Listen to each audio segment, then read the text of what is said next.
one, I believe, is a Board of 27 Association Leadership Academy.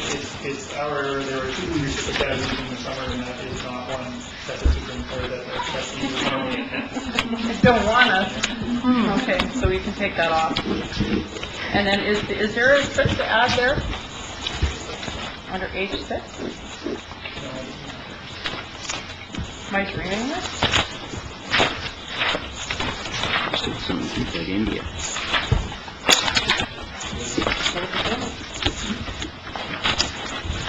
No, I guess not. Okay. So we'll drop that one item. So all those in favor of the amended agenda? And that is carried. Thanks. So we did have an in-camera meeting prior to the public board meeting where we discussed personnel issues. Now we'd like to welcome Lake Trail, Lori Carpenter, to talk about Lake Trail Community, the neighborhood event. Thank you. Great, thank you. I just want to introduce my partners in crime for this project, Samantha Darcy and David Snappy. And it's a 3-tiered event, and Samantha's going to go first. Great. First of all, there's no crime involved. I don't know. I'm the project coordinator for Lake Trail Neighborhood Connections, if I can just approach and Thanks. and a few items that we need to.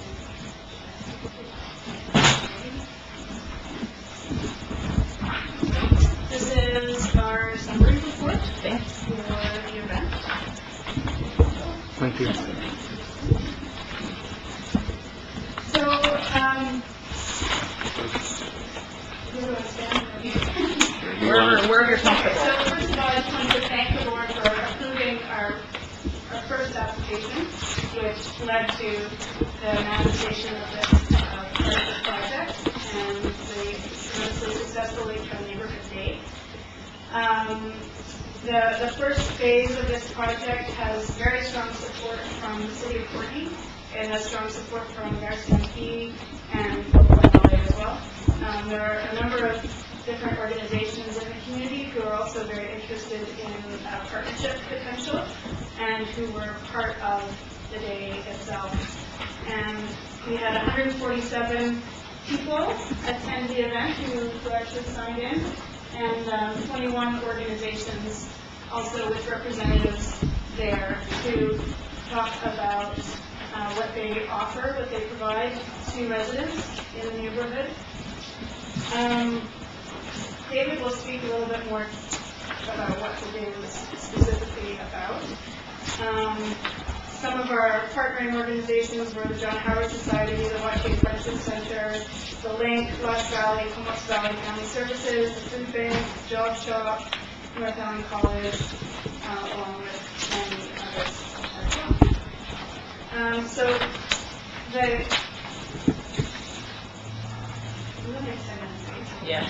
I'll turn it over to David. Thanks, Samantha. Just maybe a little recap before I get into the day. The project was a community building project that focused on the school, Lake Trail School, as the heart of the community. And I think that's a really important little piece to put in context. So when the project started, we decided the first major event that we were going to hold would be April 17th, and it was the Lake Trail Neighborhood Day.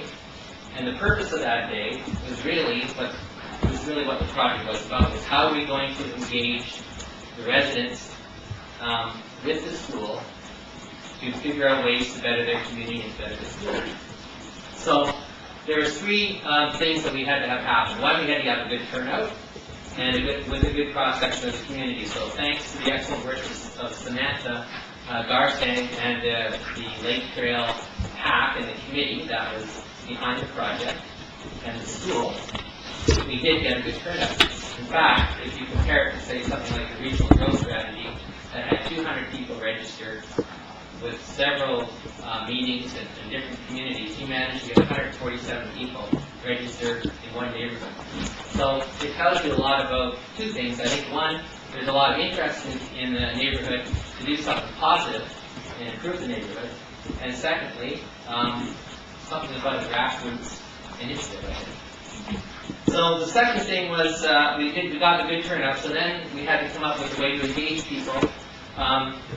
We showed up, we figured out ways that they could get involved and get engaged in creating a vision for the neighborhood, identifying key issues and opportunities for improving the neighborhood.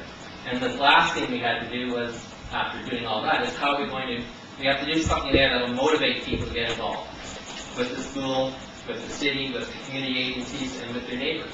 But that's really, in the end, with all the vision and the ideas that are created, we need people and energy to move forward. So we did this by a number of ways. We had a visioning process that included surveys for individuals to fill out.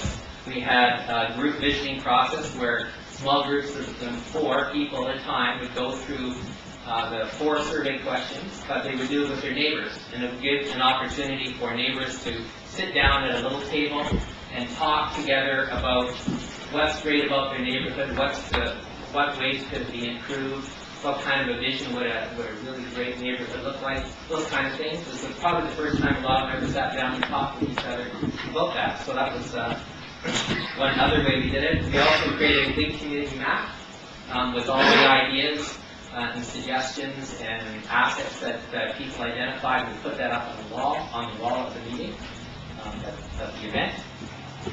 And then the last thing was when people came in, the City of Courtenay, who participated as one of our partners, provided a big map, and people put where their home or family lived.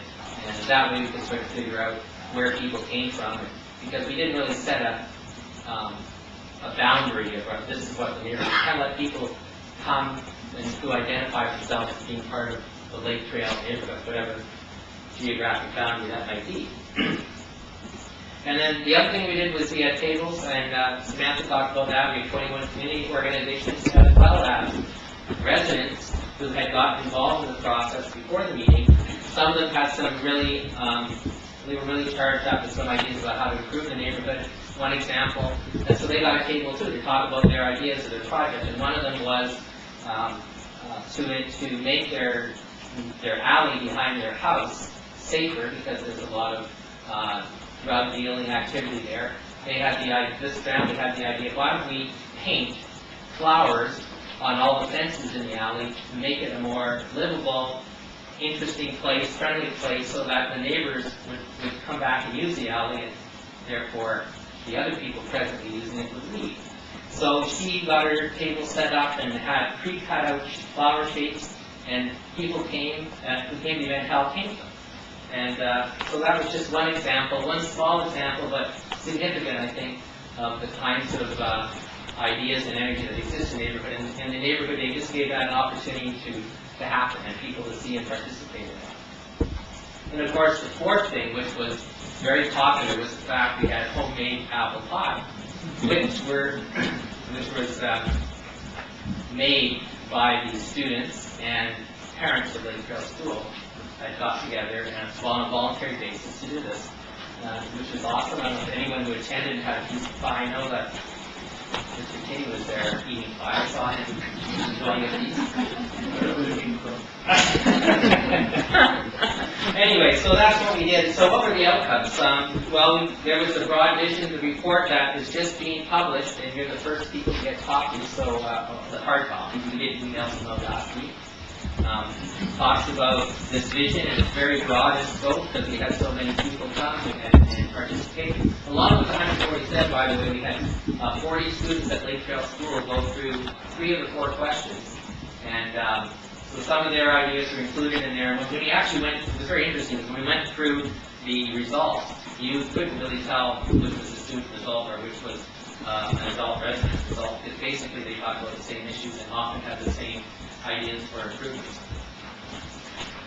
Anyway, so things like food security, health, environment, garbage, youth, community building and social activities, safety, school, roads, trail access, amenities, service, and housing. These were all issues that were addressed in the visioning process.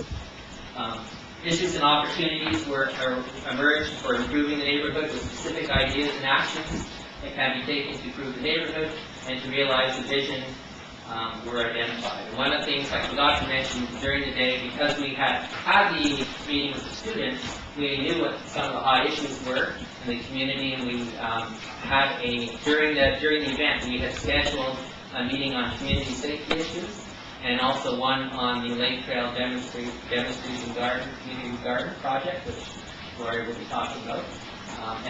So people came and were able to participate about those two, one project and that one safety issue. So the next step, really, so actually the last thing I wanted to say about the event was really the event was successful, partly because of Samantha and the committee, but also the support we got from Lake Trail was amazing. The enthusiasm of Lori and Jeff Manning, the principal and vice principal of the school, was great, and of course the kids that we got involved, they were really willing, and we had, I think, about 8 students come out to help us with the day on all of their Saturday as volunteers, so that was quite impressive. So the next step, really the question is, now that we've got this energy built up, and we've identified the vision, we've identified the issues and the opportunities to improve the neighborhood, what do we do? So it's really about sustaining this project. Well, one thing is there's a neighborhood group that's forming. I'm going to be working with them for the first couple of meetings together, like the residents group started. The school is starting up their garden project. Lori will talk about that. Accessing funding to carry forward the community building and implementation activities. The school community connection program funding grant application. I believe this is before you guys can consider, so we obviously would like you to urge you to support that. To help us carry on with the next phase of this project. And the other thing that had been mentioned by Samantha, of course, was we've got lots of organizations now that provide services or could enhance services in the community who want to get involved and in the next phase of the project. So obviously you want to build on those partnerships so that in the long run, when the grant funds are gone, we'll have things in place and rolling along in the community that are either services or new programs or gardens or whatever that it could be. And I'm going to pass it on to Lori now. Thank you. How much? You just have a few minutes. I do it. So just as it's important when you have a great school, the reason why you have a great school is because you've got relationships between staff and students, and students and students, and students in the community. In order to have a great Lake Trail community, we have to have relationships with our community members, and sometimes those are a little tenuous, right? Sometimes it's a telephone call, Mr. Governor, what do you do out here in the parking lot to deal with this? So having this neighborhood day brought our local neighbors into our school to really see the fantastic things that the neighborhood has to offer as well as the school has to offer. So I just want to tell you about a couple of the outcomes that have just been absolutely amazing. And I'll leave the garden on, so just a little bit later. One, we've been able to link up with the Link, and the Link comes to our school 1 day a week and is now starting to come 2 days a week. And again, it's all through this neighborhood partnership, whereby they have after-school programs that they pay for at Lake Trail School. I'm not sure if I didn't use the facilities for that, but it's actually I think it's too. So it's with our Lake Trail students, are there after school. These are kids that may be hanging out doing things they're not supposed to be doing, but instead the Link has come into our school to do crafts and projects and root beer float day, and I couldn't figure out why there were so many kids staying after school on these days until I saw the root beer floats and then figured out why. But what a great opportunity for kids, free of charge, to spend some good time after school at our school. So that's a great thing. Just through a happenstance conversation I had with Lush Valley. Lush Valley, as I'm sure most of you are aware, is an organization in our community, very close to Lake Trail School, whereby whether you need the apples picked off your tree or whether whomever is providing food in our community that is of excess, they supply to others. So we have a partnership now whereby St. Joseph's Hospital makes all of these casseroles that they give to Lush Valley, totally frozen, that Lush Valley immediately delivers to my office, and we've only done it once, but it's going to be sustainable about every week or two. And for the first time, I went out to our parents in the community, parents of our Lake Trail students, and gave them casseroles. And these are very, very needy families that wouldn't be, that didn't have a meal that night or didn't have meals that week. So again, a partnership with Lush Valley, that's ongoing, very exciting. Again, bringing our neighbors into the school. Again, those phone calls still happen, they always happen, but this time it's, "Hi Lori, this is Joe, I live on, 1267 Edge, just wondering if you could come over, just have a little issue I need you to deal with." So Lori goes over and there's Joe and a couple of the other neighbors and they have a hello and, "These kids are smoking here, can you help me with that?" So we have now that relationship whereby it's not an angry parent calling or an angry neighbor calling, it's a neighbor saying, "Hey, I know who you are, can you come and give us a hand with something?" Which is extremely positive and positive for the kids because they're not getting a nattering neighbor at them, being mean and nasty, they're now getting a neighbor who's going out and feeling comfortable to talk to the students.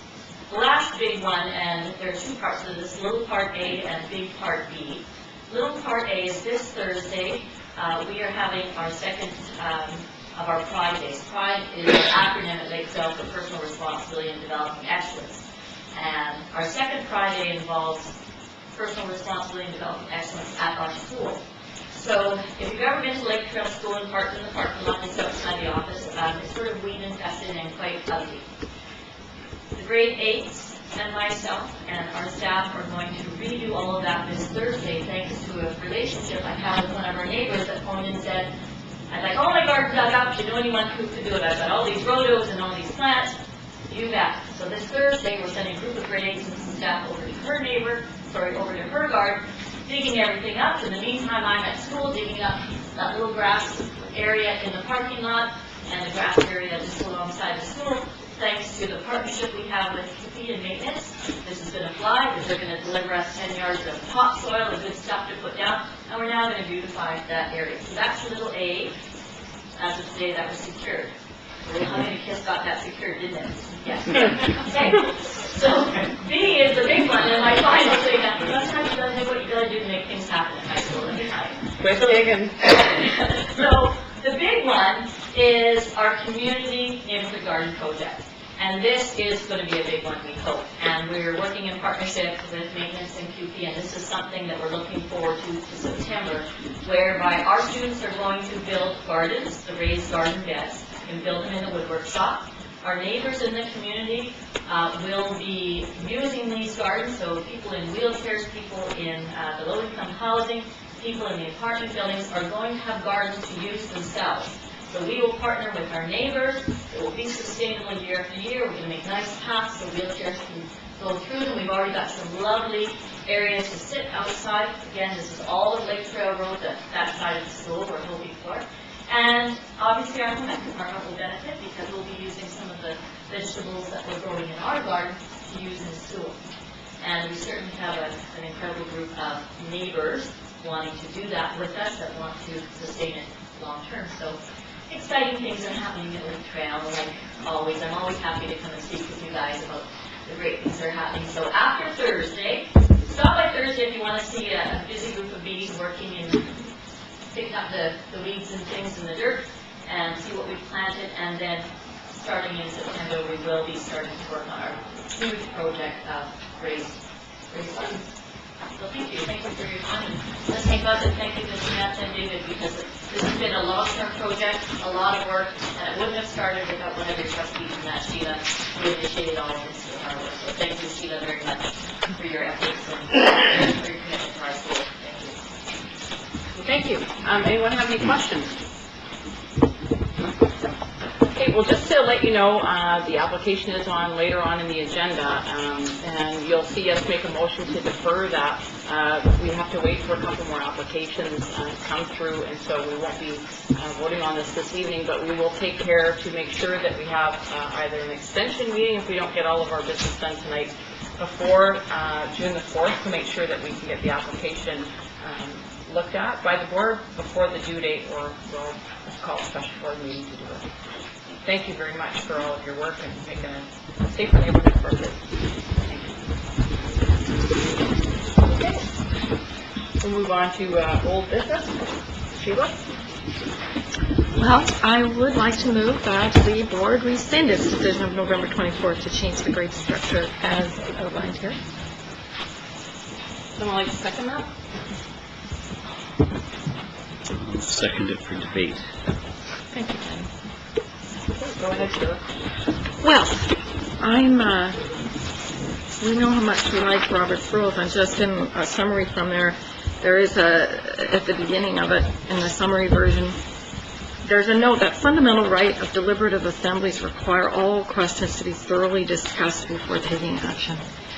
And I have felt so strongly that this particular issue, this particular decision was not thoroughly discussed. I know that we had a great deal of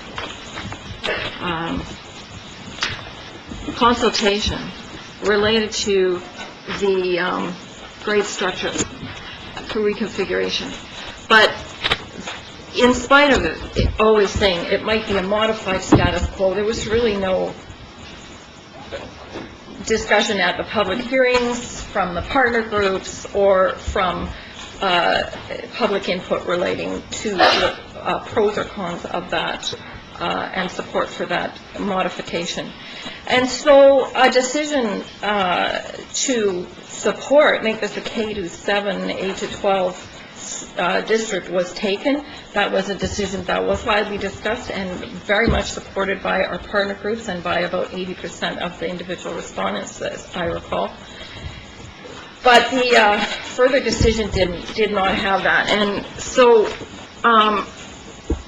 there must be a link between the decisions that we make. We have to be able to explain what the connections are between those decisions and the visions, goals, policies, plans, and resource allocation. In particular, how will these decisions help student performance? And I have not been able to understand what the link between those decisions to do the modified and the outcome, and what was the impetus for that? So I feel that decision was taken hastily. There was not an opportunity for input from, or questions, any kind of input from partner groups until after the decision had already been made. And I think that, first of all, there was not a full discussion of it beforehand, and second, we now see many unexpected outcomes. In the report on which the board made its decision, it talked about the need to pass several bylaws, and it touched very briefly on need to have portables at Vanier, possible overcrowding, and a possible impact on the international program. That was it. And now as we go into more detail on that, we see that our international program is standing to be impacted quite severely. We see that students in Royston in grade 7, they're, for no educational reason, are being moved up to Cumberland with an additional transition in that place. I was so sad to learn that because of this move, the loss of numbers to Cumberland and Arden, which are our most vulnerable schools, will lose support staff, their vice principal positions and other support staff. And those positions have very important roles to support student achievement in these schools, and they are our most vulnerable. I have heard one suggestion that it was to improve the choices for grade 10s at Cumberland and Lake Trail.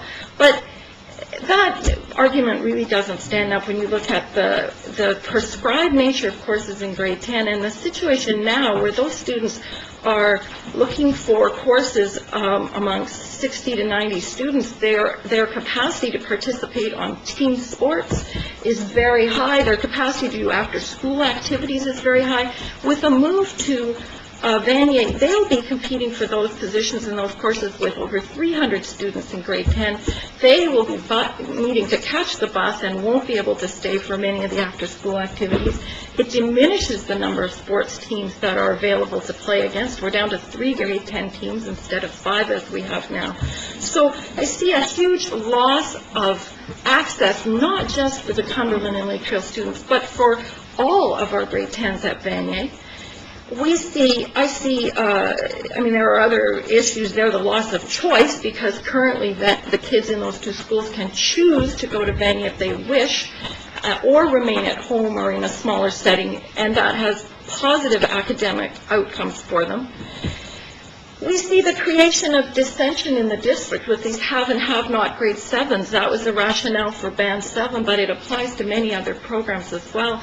And it's interesting that people who might want their children to have a middle school, who've spoken about it in the past, are now feeling that it's unfair that Lake Trail and Cumberland have it, are not the people who have it. Lake Trail and Cumberland have not overwhelmingly gone for it. There were some concerns about the small size and difficulties in programming at Cumberland, but I think that, as the ad hoc committee and other reports said, they need to explore different options thoroughly. That's the important part, that other options might have come forward which would not have these negative outcomes to students in other parts of the system. So I have a great many concerns about this. I also know that the decision to put the portables cost us a lot of money in capital. I have heard from other schools who wanted to have portables for various functions and now can't because they're tied up at Vanier.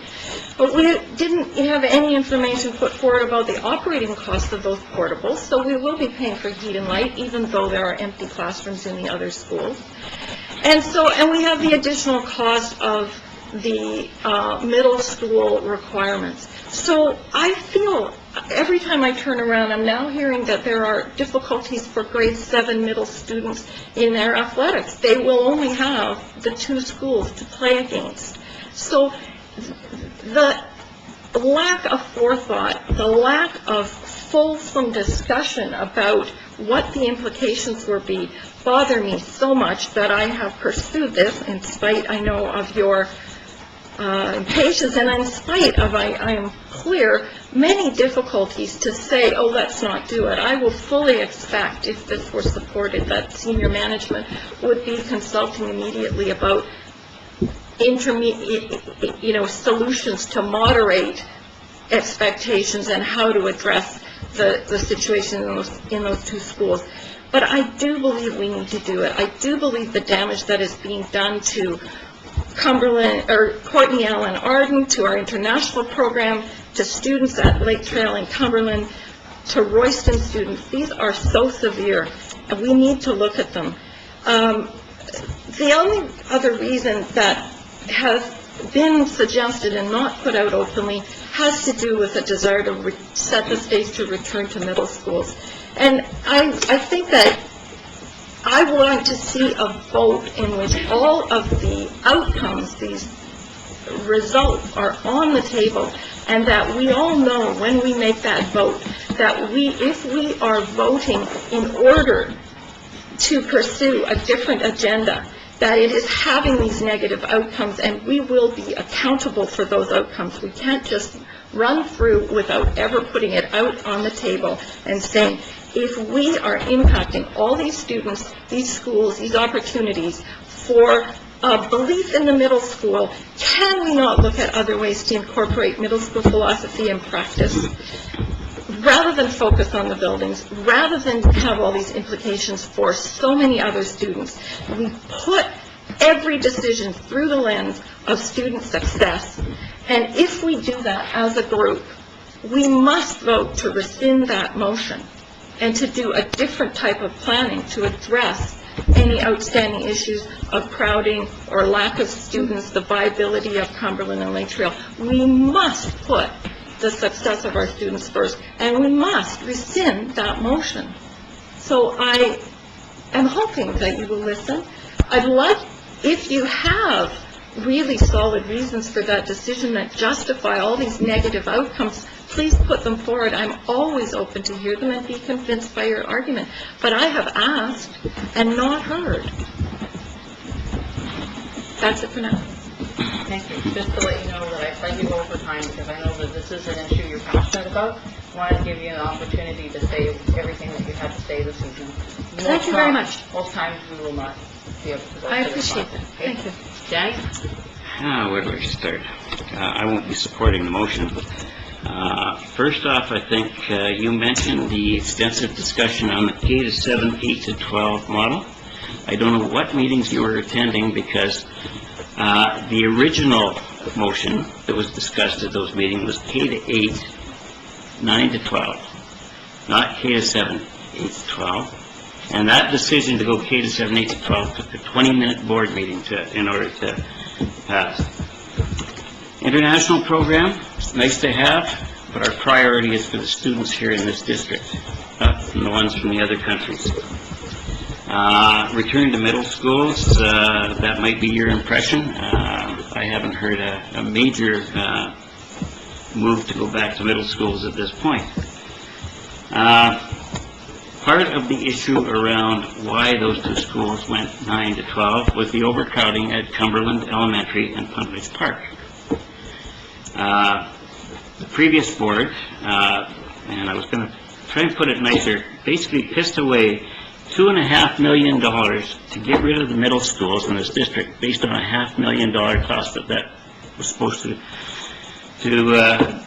be to remove the middle schools. And that was the cost that I asked for that showed up a year ago. Now, those schools still have not gotten to the point where the middle schools are adequate for the elementary, so there's still costs going and adding into that. Staffing's already been done, for the most part, so to turn around now and start shifting it back it's a non-starter. It's not going to happen. You at a couple of the meetings were concerned about the disruption that was causing in the school with these grade structure changes, and yet this is going to do exactly the same thing that you were so opposed to. And I guess the exodus from both Cumberland Junior and Lake Trail, while they're 8 to 10s, could only be expected for the students to go to Vanier or one of the other major schools in order to get really good programs for the students. And I can't blame any parent for wanting the best for their children. So.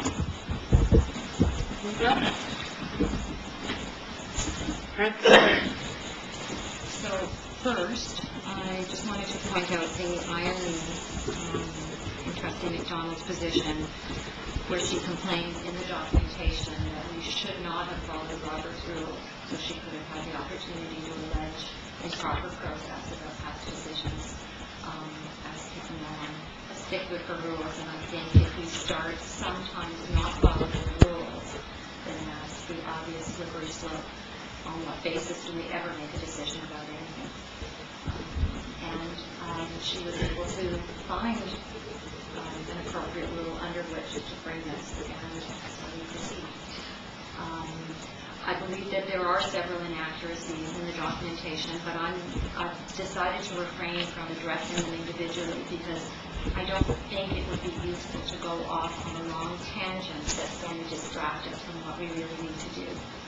I'm concerned that we're going to have difficulty getting to present and future board business that will continue to pile up if we continue to debate the conduct.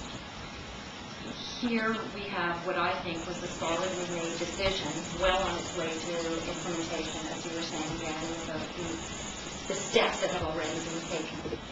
I believe that our students, staff, and the public have a right to predictability in their lives based on the basic premise that carefully considered decisions are truly valid, being firm resolutions that people can actually rely on. To rescind in this circumstance would be to reduce our decisions to mere musings that might be altered at any time, causing constant unpredictability in our district. I think that it's important that when a board makes decisions, it makes decisions. And therefore, in some way, I don't support the motion to rescind.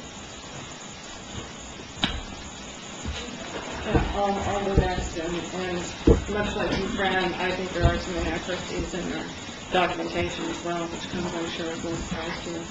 But again, I also won't be pointing out individual mistakes that I think exist within that document. Although I will say that we keep talking about the problem with the international student program being hurt. I just find it kind of interesting that on page 130 of our board documentation, Len's actually predicting a $50,000 more profit to that program than they had previously anticipated. So I don't really see that a hurt is occurring there. But as far as grade 17s go as well, our elementary schools have grade 17s as well, and I'm sure they'd be more than happy to play sporting events against them, as for the grade 8s. I'm sure that they won't exclude them because they're middle school now. I cannot believe that we're back here again. The disruption and the uncertainty that just the mere thought of reconsidering or restating this has caused in the district is, to me, it's inexcusable. I've received in the past 2 months since you brought forward these motions, 2 letters from the principal at Cumberland Junior, as well as several emails from parents that I hadn't heard from for a long time, urging me to go forward with the 7 to 9 model for any number of reasons. I actually believe that the decision that we made, and in particular the one that I made, I agonized over it. I lived with this decision for months and months and months. It was not an easy decision to make. It was one that I based on information that senior management provided to us, research I did on my own, as well as a consultation process. And so for me, it was really something I thought long and hard for. It wasn't something that I did on a whim. It wasn't something I did because I had an agenda. It was what I did in belief that that was what was best for the district. I listened in particular to what Cumberland had to say, and they were pretty loud and clear about what they wanted, and that was 7 to 9, fix the overcrowding at Cumberland Elementary. I think bringing this motion forward now, 7 months after the fact, it makes no sense to me. The grade 7s for next year's grade 7s and next year's grade 10 students have already gone to their schools. They've selected their courses. They've been timetabled in. And in fact, tomorrow night at Cumberland Junior, they have their transition meeting where they will get to meet their advisors, get to know the school, and I believe Vanier's meeting for transition is May 31st. And so things are well underway, and the students are really quite excited about going. On top of that, you have to remember that staffing has occurred, and that is a long, arduous process that staff has spent many hours on. It's not an easy thing to do. The allocation was based on the 7 to 9 configuration at Lake Trail and Cumberland, and then you couple in that timetabling and the nightmare that timetabling can be, and that is a very hard process, and not one that if we were to rescind this vote, they could just go back and say, oh, okay, well, we just take grade 7s out of the factor. It doesn't work that way. It would take hours and hours and hours upon work to do the staffing and to do the timetabling as well. They'd be back at square one for sure. The portables are already cited at Vanier, at a cost to the district, obviously. If we were to rescind this vote, those portables would be needed at other elementary schools, including Cumberland, who would need probably, I'm guessing, 2, maybe more, now that we have all-day kindergarten. Looking at the statistics, and for me, one of the most important things when I made that decision was not to look just at next year, but to look in the future. And as early as 2013, if we change nothing, we will have at least 4 schools, elementary level, that are over capacity, with 2 nearing capacity. And you're going to need portables there. There's no doubt about it. So those portables at Vanier would have to be moved yet again at the cost to the district. Because Sheila makes so many references about what's best for Cumberland in her documentation for the motion, I'd like to actually read from a letter that was sent to myself and to Jordan by the principal at Cumberland Junior. Actually, I sent it to his son. He says, Dear Corinne and Jordan, in looking at the agenda for tonight's meeting, I've noticed a motion to rescind the decision to reconfigure, amongst other schools, Cumberland Junior. I am in no position to comment upon the effects of reconfiguration on other schools, but comments are made about the situation at Cumberland and its students, which are, in my view as principal, incorrect. I would therefore make the following comments. 1. Comprehensive considerations were the basis for reconfiguring Cumberland Junior. The negative consequences for maintaining the present configuration were discussed in detail at student level, staff level, and parent level. A joint PAC meeting was held with Cumberland L, and a unanimous decision was agreed on to support reconfiguration. 2. The decision was based upon facts, not emotion. Maintaining 41 students in grade 10 before any cross boundaries is totally unfair to the students and will condemn them to a second-class education. They will have limited elective opportunities, a vastly reduced extracurricular program, and will place them at a huge disadvantage to those grade 10 students at the larger senior highs. It would also create a school of 140 students as opposed to 188, 7, 8, 9 students in a reconfigured school. At a time when there are concerns about completion results, the present evidence at Cumberland Junior is less than encouraging. 7 grade 10 students have dropped out of school totally or transferred to other schools this year. For some, this is their 11th year in a small community setting, and they have stated that they have just had enough. If this was a remote community setting, there would be no other options. However, with much larger senior highs down the road, that is not the case. He also points out that grade 7 students have athletic teams and that it won't be a problem. 6, there is zero cost for our reconfiguration. The staffing is complete except for one maternity leave, and all the present staff are returning. In fact, there will be a savings since grade 10 elective courses tend to cost more than 8-9 courses, for example, rhythm art.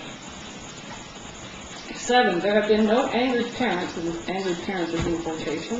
In fact, quite the opposite. I have received a number of calls plus personal comments about how excited the grade 7s are becoming.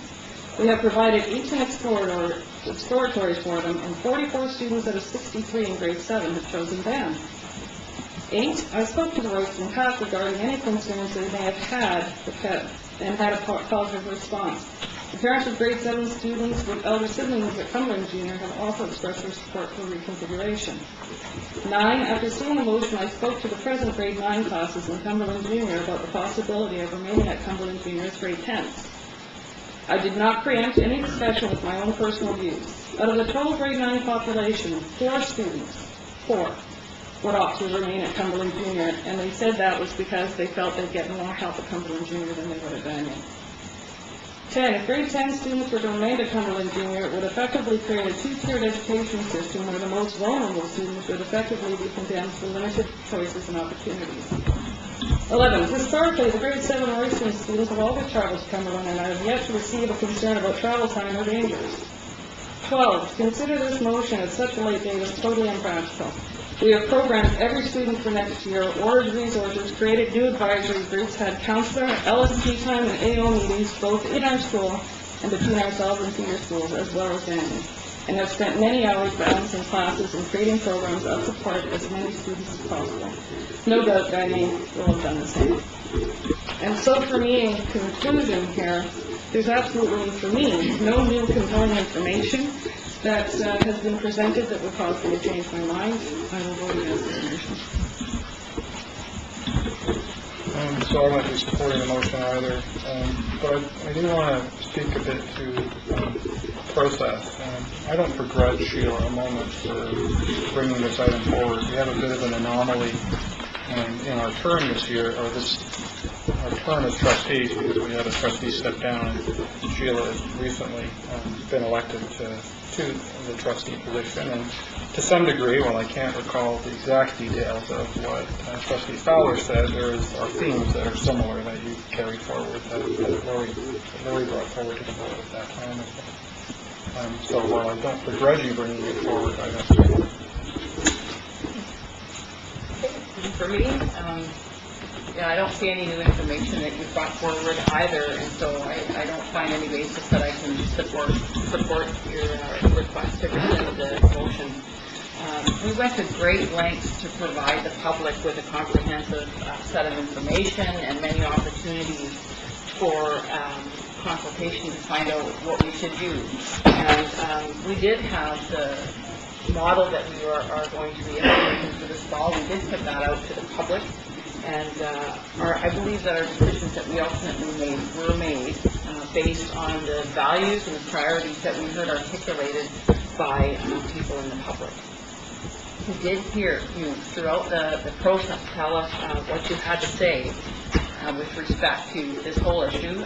In more than one way, we received more than one piece of correspondence from you. I think you spoke at every public forum.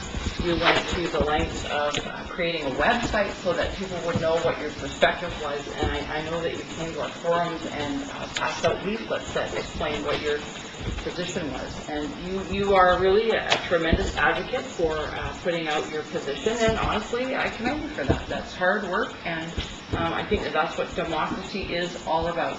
It is putting that information out there for the public and trying to influence trustees.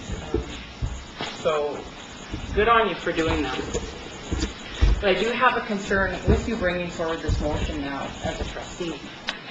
While the motion is procedurally allowable, I don't believe that it does meet the high standard of comprehensive consultation that you have set. and substantial support from the partners of the district. Our plans are very well underway here in the district, and you are really in essence asking us to make a brand new decision here with many, I think, unforeseen consequences to you and without consultation with the public. For example, as has been mentioned, Vanier, Lake Trail, and Cumberland, they've completed their staffing. Have you consulted with the partner groups to see what impact stopping dead in our tracks and starting all over again would have on the morale of teachers and on the schools that have already been staffed? Course selection guides have been prepared. Students have chosen their courses. Who have you consulted to find out that we should stop that dead in its tracks, have the schools start from scratch and do those course selections over again? How many students have you spoken to with respect to this? Our senior staff have been working very hard with regards to budgets and individual school needs to allocate staffing properly to support schools within the budgets that we have. Who have you consulted to find out what impact that would have on their workload as they have to start all over again? And as Trustee McClellan says, portables have already been moved to Vanier to accommodate the students next year. So who have you consulted to see how much money we should be spending on relocating those, and where? Where would the money come from? Who have you consulted with respect to that? So I guess for me, the big difference is that there is a difference between advocating for your personal preference as an individual and in engaging the community in a full discussion prior to making a well-informed board decision that reflects the values and priorities in our community. And I have to say, I am very proud of the work that our board has done over the past year to engage the public in a decision which I believe does reflect the community's values and priorities. And I sincerely wish that you come to accept this decision that the board has made and that we don't share your perspective on this. And I hope that you will move past this so that we can all work together and look ahead on our future planning for the district. So I won't be supporting this tonight. So everyone has spoken. Would you like to close it all? Sure, I would like to close it. I'm pretty mindful about all the difficulties. It's not by my wish that this discussion comes up at such a late date, but I do believe that it was important to have it. I think that I hear Corinne's perspective from Cumberland, but I believe that solutions to Cumberland, which were originally put forward in the guise of needing to have more discussion about what to do with the viability there, I believe that those decisions should have been made without having such a negative impact on Royston. And I think that we're in a situation where staff and teachers and even the parents at Royston, who were very vocal about not being consulted, have come to terms this is a decision, it's done, we have to move forward. All of our management will do their best to implement decisions, even when those decisions have outcomes that do cause a lot of grief. We may be budgeting for more money in the international program, but we are also having a real impact on it when we don't have Vanier available for that. We might have had even more than a $50,000. It's one of those negative statistics. I'm actually, at the time that I spoke about the importance of Lake Trail in that decision to not go to a 7 to 9, I did advocate for personal experience. Many parents chose to keep their children there and would do it again if offered a full look at what there is. But now I feel like I'm actually more advocating for the children in particular who really don't have a voice. And those would be the kids at Courtney L, at Arden, and in other parts of our district, in places where money that's been spent and will be spent on this.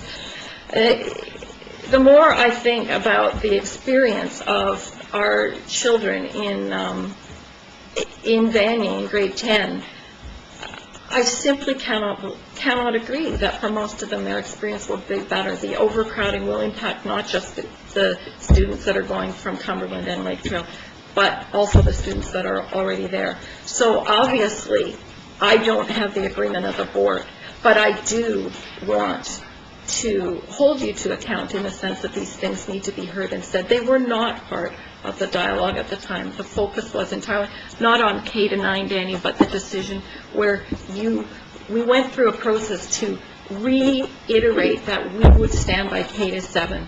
And at that time, whatever status quo, modified status quo meant, it was not on people's minds to understand the implications, and it was not part of the superintendent's report, and it was not taken into account. So I obviously will not be able to prevail upon you, but I will tell you, Susan, there are many staff people who are grieving the results of this, and they will have to cope with the implications of it on their schools. Cumberland may be happy. I would put forward that there are even better solutions that could come and may come in future. I regret the process that this decision took in terms of the decision-making not being measured against academic outcomes in all of the schools impacted. And having made my point, hopefully, we will work together on having a different type of process so that there is really comprehensive discussion before decisions get made. All right, so I'll take the vote now. All those in favor of the motion to rescind? Opposed? And that is defeated. Thank you. Sheila, your item is next as well.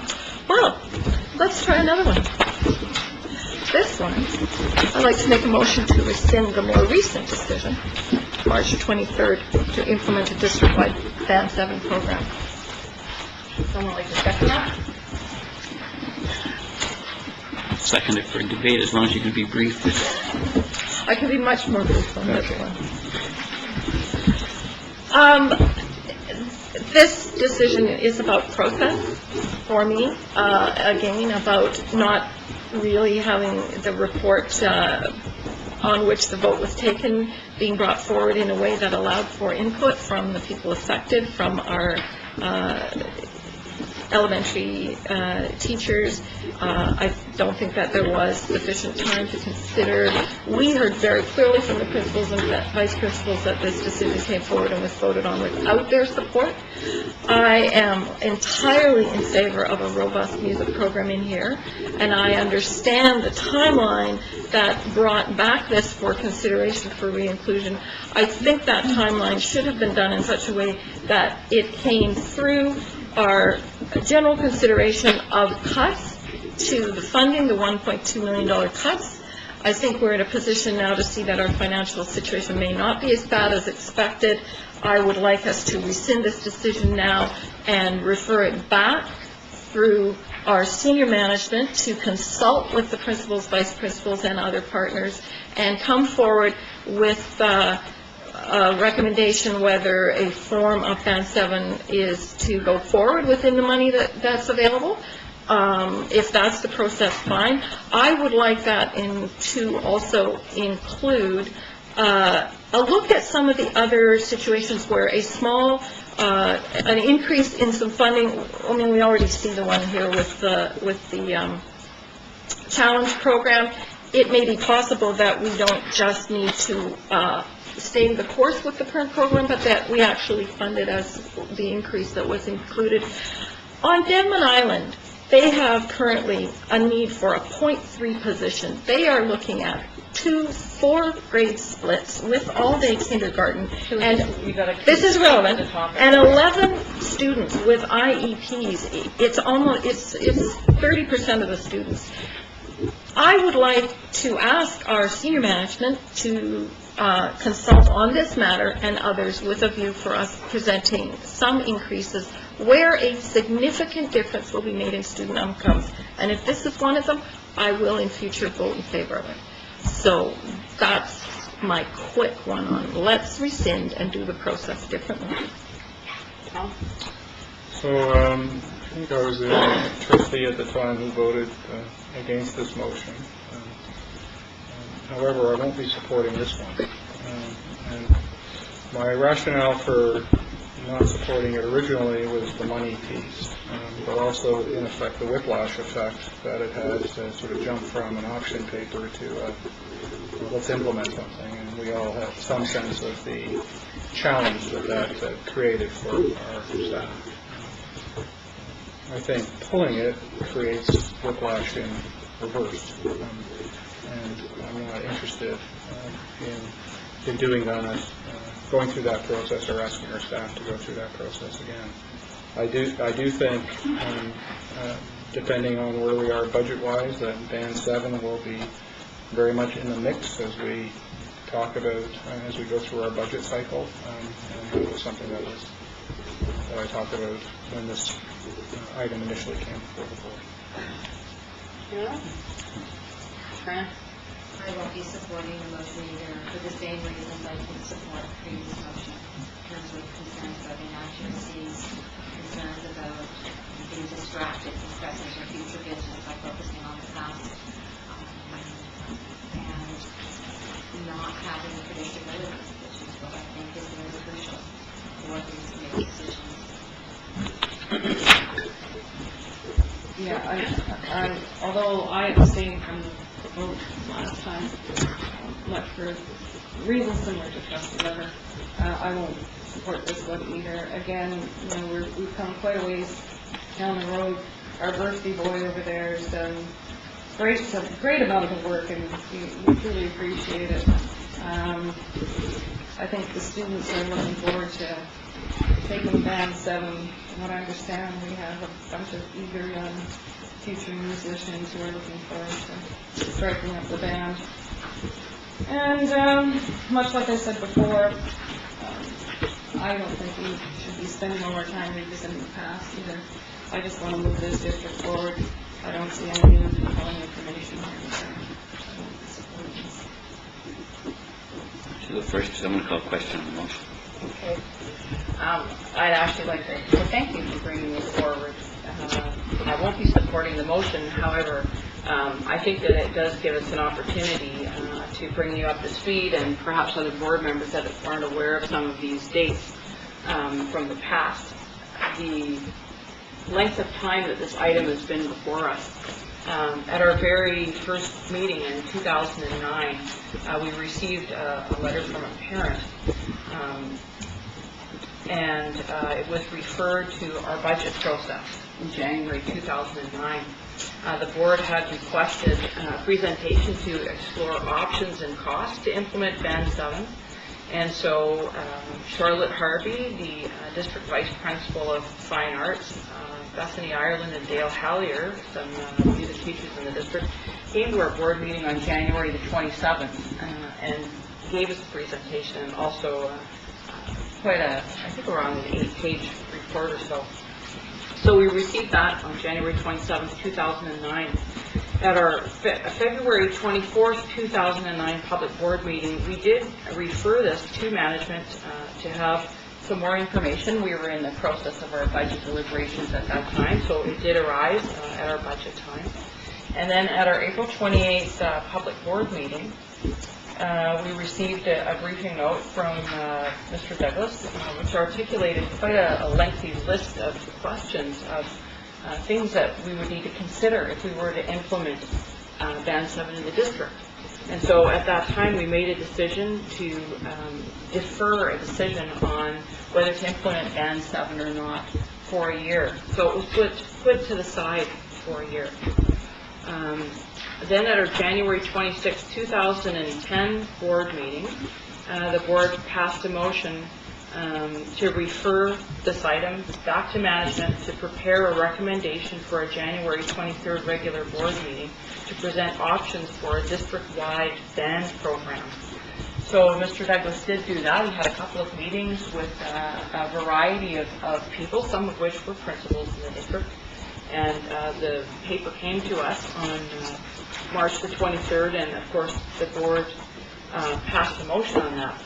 Well, I guess the concern may be that principals might not have had an opportunity to weigh in on this. Well, probably what most of the people at the table are not aware of, and I'd like to apologize for not raising this when we made the decision It didn't seem relevant at the time, but it does now, that after the previous board voted to reconfigure the district, I did receive, similar to you receiving comments and questions, I did receive several inquiries early in 2008 to see, will there be a Band 7 program in the district when it goes K to 7, 8 to 12 in a number of the schools. So I did make some inquiries, and what I found out was that at the time, Charlotte Harvey again had prepared a presentation, and I can't remember if she came to a board meeting or if she just forwarded it to us or what happened there, but she did present it to the principals. And I found out in the course of my inquiry that what had happened was upon receiving the information from Charlotte, the principals determined that they would not be able to implement Band 7 in their schools for quite a few different reasons they had at the time. One was they didn't feel that critical mass of grade 7s would be drawn to make it work. And they were concerned that setting up such a program would undermine their ability to deliver the whole curricular program. They didn't think there would be enough kids to form an adequate band. They identified scheduling and curricular challenges for the rest of students. They wondered if the rest of students would have to be scheduled with a different teacher. They were concerned that instruction would have to be much more than the current 90 minutes per week. And they identified other concerns. So essentially the principal said, no, we don't see how Band 7s will fit into our elementary schools. So leave it to our innovative group of music teachers in the district to come up with an out-of-the-box solution that might work in our elementary schools. So we end up with mini band that isn't a full band for 2 45-minute blocks per week, and leave it to our Lord Douglas to work with these folks in order to flesh that out so that it could be brought to the board for a decision in March. I think that the decision that we made represents a true governance decision because we did not sort of nitpick and micromanage how you would go about doing that, and I think you've done fine work since that time to work with the principals who I know have difficulty with this decision. I'd like to recognize that the principals are working hard to find a way to make this work in their schools and that you are supporting them with that. And so that's the story of how long this topic has been around. It's been a couple of years, and it has been around the block to a number of different places. So, do you want to say something? I'd like to Question. to close debate. Yeah, you can close it. Okay, so it's a great history, and the whole procedure I think would be fine if it had not been that we recently cut $1.2 million of other programs that had been discussed and have been implemented and were in place and were very much supported and were very reluctantly cut, and that your decision at the time that to implement Band 7, and some of those principals might have had concerns because they didn't know that an extra $100,000 came with it.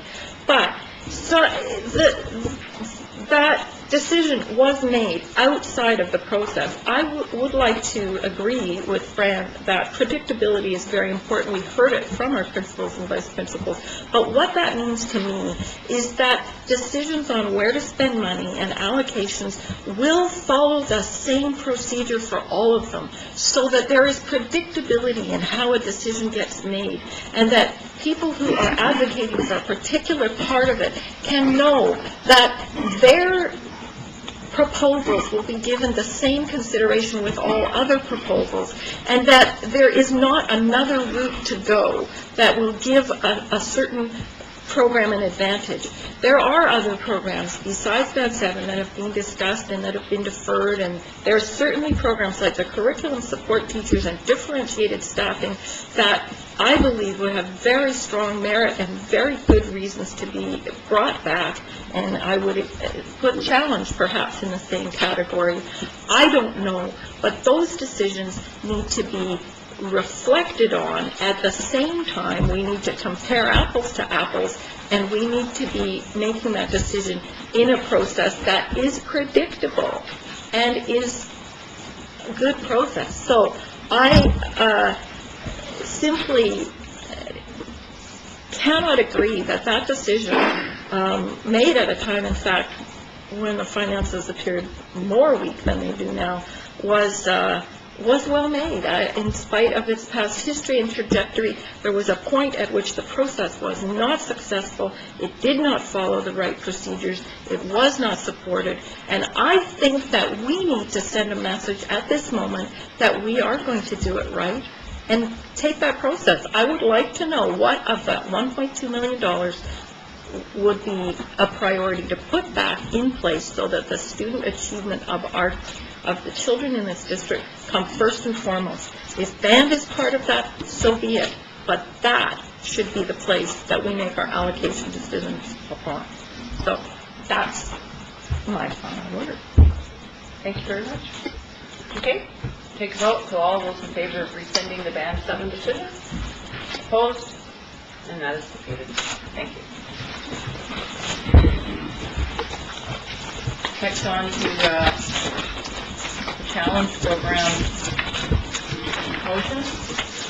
So the history is, and I guess we probably should have included the original letter on the agenda, but nonetheless, we had a presentation last month, and the letter requesting that the board review its decision under our policy 1002. So, you see a motion before you, someone could make it or choose a different motion. Brennan? I would move that the board defer the cut to the elementary challenge program for 1 year and proceed to review the rules and implementation of the program. Do you want to second that? Second for debate. Okay, so go ahead, Fran. So first, before I even begin, I do think it's necessary to distinguish the request for deferral of this decision from the request to rescind the previous decisions for 3 reasons. One, the challenge decision isn't well on its way to implementation. Deferrals would not result in any deleterious impact on students after the public, and actually the contrary would be true for a subset. Second, there was no consultation with the elementary and challenge parents. And third, this was brought forth by a parent pursuant to and in compliance with our very own policy, not just the further outreach of Robert Fruit. So the parent argues 4 grounds on which the decision was reviewed. I accept his 4th ground, which unfortunately it's not attached, but just to read the 4th ground. It states that the board will consider a review where there are significant, previously unforeseen, or underestimated consequences to this decision. We submit that the establishment of a secondary level challenge program will create a whole host of significant, unforeseeable, and possibly underestimated consequences. I would also note that there are significant, previously unforeseen or underestimated consequences associated with taking the 1.8 FTE elementary program and turning it into a 1.0 FTE program. And these consequences are now coming to light through the elementary challenge parents who hadn't had the opportunity to discuss these concerns earlier. And they reminded us that we are dealing with a program for vulnerable young children with special needs and with risk of mental health issues. So we need to be clear as to the real human cost, and I believe that deferring the decision for 1 year as requested would allow management a real opportunity to determine this human cost and to perfect an elementary challenge program that would meet the needs of these otherwise isolated students. There's also, I do have a question about financial costs, because in looking at this and reviewing my budget notes, I noted a possible discrepancy I hadn't noticed earlier, so I can ask for clarification. And just to remind people, this decision, which I took exception to initially, was rolled into the budget process. It was 2-part. One was a 0.3 cut to the whole program, and part 2 was removing another 0.5 from elementary to develop a new secondary program. So the budget documentation refers to a 0.2 cut savings for a total of 40,000, but I didn't know that 0.3 was really 40,000. So, and if we're balancing student needs and costs, then it would be useful to know the exact amount that we're dealing with. wants Linda So Fairclough. that would be wonderful. Well, those were that were deviated, it was .3 plus $20,000 for supplies. We put in $20,000. Sorry, I Sorry. don't understand. 20,000 for supplies. Was removed as well. But We put it extra in. So what would the savings of having points would be the 24th? Thank you.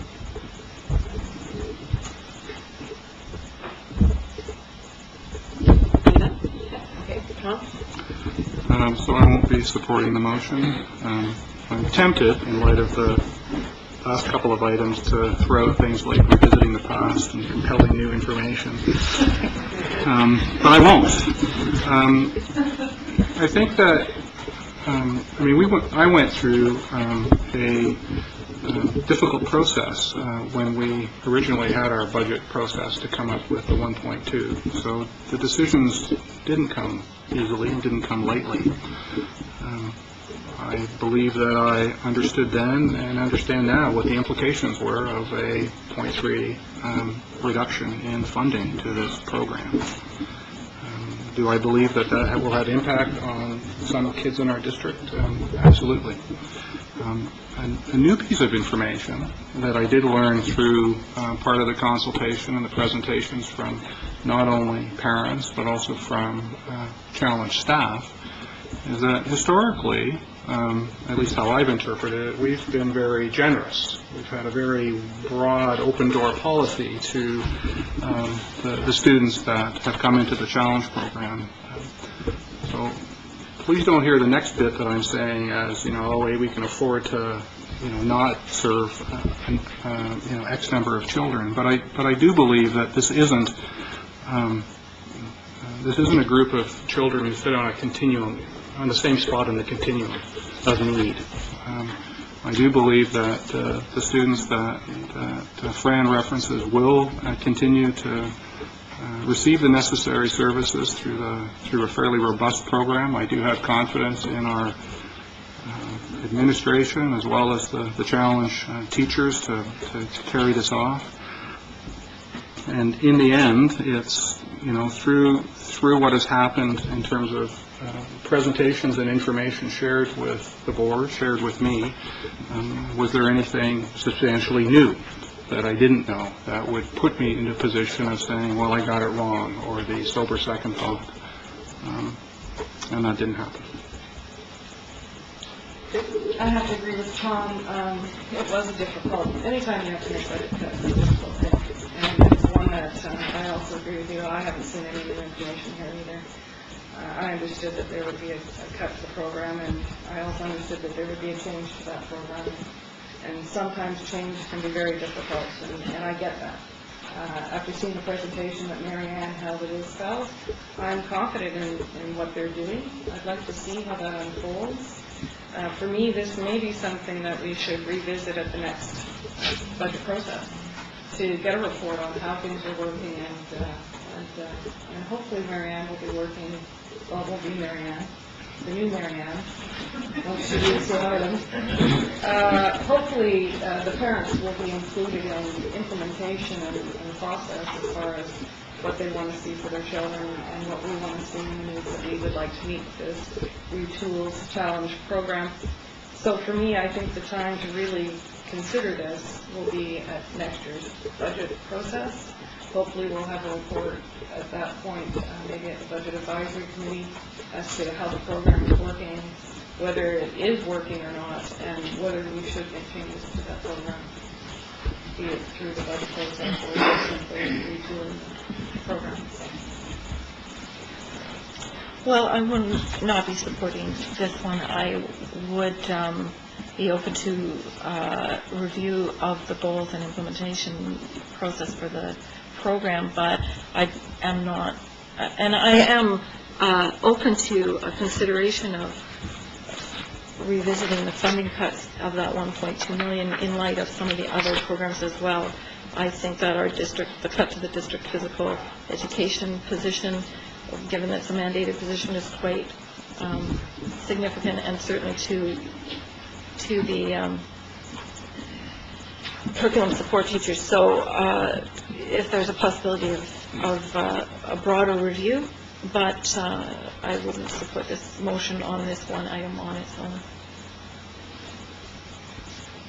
And I guess for me, I won't be supporting it either.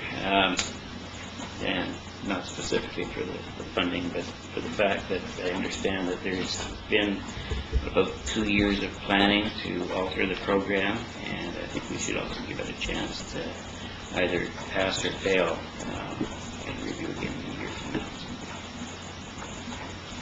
Well, for me, I think I actually am going to support it, although I can see that I'll be outvoted on this. When I voted on this cut, it was pretty clear that there would be 0.3 cut, and I never had any misunderstandings about that. What I thought I was voting on at that time was that there was a plan in place, like a well-articulated plan. This is what the 1.0 would look like in elementary, and this is what the 0.5 would look at in secondary. And as far as I understand it, that proved not to be the case. When we went to the Challenge Parents meeting on April the 20th, what seemed to emerge there was that while there has been discussions for quite some time that the program should be changed and it needs to be sort of modernized, which I support, that on sort of the day after the decision was made, that's when the actual planning for what the program would look like commenced. And we were shown, 7 or 8 different options that staff considered in figuring out what the elementary program looked like. And it really struck me that they were responding to a budget cut, not to necessarily an educational change. So for me, I could live with the 0.3 cut, but I think that the 1.5 FTE should remain with elementary for the next year. I do believe that grade 7 students are very vulnerable. I've had a couple of kids go through this program, and it would have been great if there would have been something for them in grade 7 to help them in those years. And so those are my reasons for supporting this motion. Do you want to close? So, although it seems as if this motion is not going to pass, just a final note, I think to make the change and revisit it in a year to assess it is more disruptive than deferring for a year and then deciding to make a change. Okay. So we'll vote. All those in favor of the motion to defer? Opposed? And that is defeated. Thank you. Just a question for senior staff. How will you report out on these changes, the effect it's having, how it's working, and so forth? Who should I look at over there? Maybe Sherry. I certainly have we would be reporting out in secondary, and probably a report on the good levels that we talked about enrollment anticipation, because the format of the secondary program is very different than just a regular class. We'd be looking at taking the first semester data probably, because we have to have that report in some way, shape, or form as part of the discussions about next year. The staffing that has already been allocated is already attached to teachers at this point in time in 0.135 at the secondary schools. And so we would do both sort of an enrollment statistical kind of report that talks about data, but also speaks about student progress. So we'd be monitoring those kids and those staff members in terms of the use of 1.25 time and how we set goals for those for the first year, for that coming year. And we would give a report at the end of the first semester for budget, and then we would have an annual report at the end. My suspicion is that in the evolution of the elementary program and the changes that have proposed and will occur, they have a more level landscape to report out, so they will give you a mid-year report around budget time, and then an annual report as well, based on the goals of the option that's chosen and the number of students that are enrolled. You do see a cross-section of probably some surveys we get from parents and some students, a commitment at the elementary level to continue to involve parents in that. That's something that I heard Mary Ann say in her meeting, and so whoever takes over for Mary Ann would be engaged I would suspect there's enough of us that would like to have a report back, so I'm wondering if we could add an item on our, well, I'm wondering if we can add an item on our action items list, so we don't lose track of this, and figure out a date that we could receive a report But back. I would be expecting from the feedback tonight that you'd be looking, the trustees would be looking at, as Corinne said, that some conversation around budget time, too, so we have something to go on in each set of budget for next year. Okay, so when should we receive a report by, do you think? Second, one second. Should that be by motion? Yes, by motion? You want to make one? Could say something like the board receive a report yeah, I with can regards put to this. challenge. Yeah, we'll do that. By October. And, no, I think it's February. February Education Committee. In fact, we have a motion, anybody want to second it? Okay. Go ahead, Bert. My suggestion would be to ask us to report back in October, at which time you could decide when you want the financial pieces put in place, but we can put the board here back. We'll have what this challenge looks like, and how the PBA is up there, and we can talk about some of the budget use. I would appreciate that getting it early too, because I would suspect we're going to be perhaps making cuts again next year. We might have to start early again. Fran? I was just wondering if challenge will even be done in September, like there won't be anything to say in October. And my concern about a report, Yeah, it will. my Yeah. concern about a report is less so about a new program and how that unfolds at the secondary level. But I'm more concerned about an elementary program that's been cut in half and changed dramatically. So that's what I would like to hear about. The elementary program for grades 5 and 6 will start at the exact same time that it started this year. So 3 days a week will be programming for grade 5 and 6. Grade 7s are going to have programming from a different staff person within our student services department. So I just wanted to lay to rest the idea that grade 7s weren't going to get any support. It's going to come from additional, from within our department, not from this staffing. So we have actually found a way to provide some support for grade 7 students next year, which we talked about at the meeting that we had with the parents. The other 2 days of the week, the teacher will be working in the elementary schools.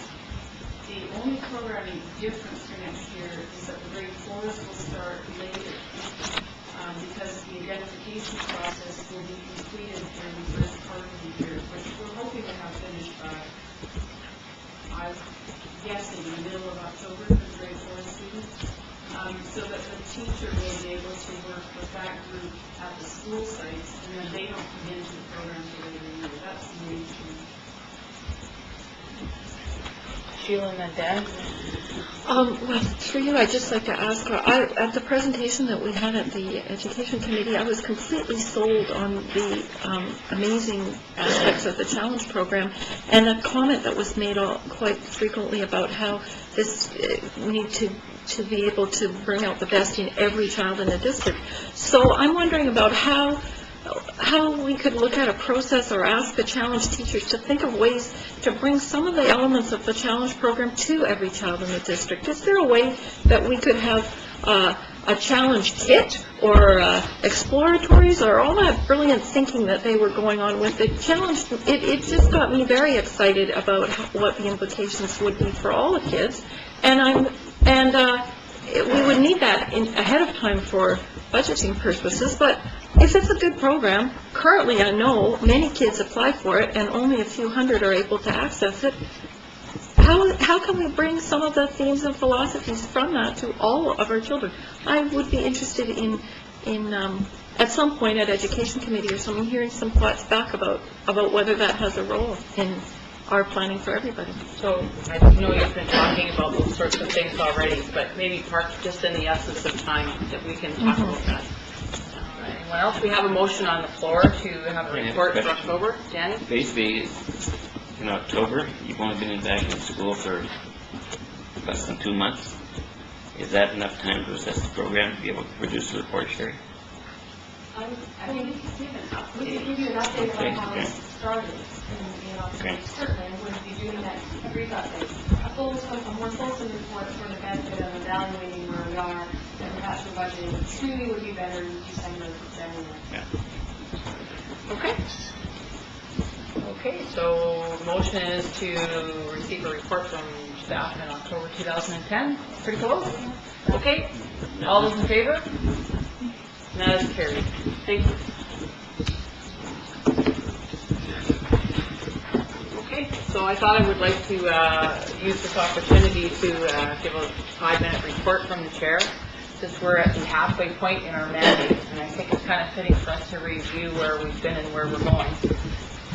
When we began 18 months ago, we articulated our shared belief in a governance style that is respectful, transparent, and inclusive.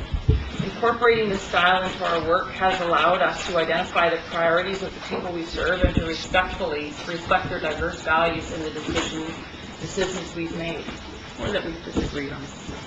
18 months ago, we identified 2 major priorities in the district.